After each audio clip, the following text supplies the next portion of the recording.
In this video, I will show you how to update Netflix on your smart TV. Now, over here is my Android smart TV, but this should work for any smart TV you have. And to update the Netflix app, what you want to do is to go ahead and open up the App Store or Google Play Store of your smart TV. So in my case, I'll go ahead and open up the Google Play Store. And on the App Store, you just want to scroll over to the top search bar at the top over here. And then you want to go ahead and search for Netflix. Even though you already have the app on your smart TV, just go ahead and search for Netflix. And once you're done typing, you should see the Netflix app just the same way it is over here.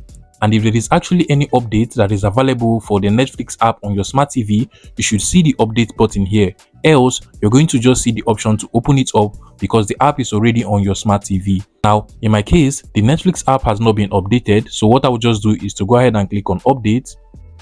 And this is just going to take a minute or two, and the Netflix app will be updated and reinstalled into my smart TV again.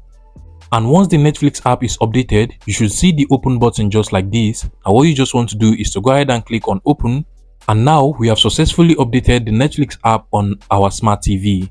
That is basically how to update Netflix on your smart TV. If you find this video useful, please make sure you smash that like button and subscribe to this YouTube channel for more interesting tech tips like this one.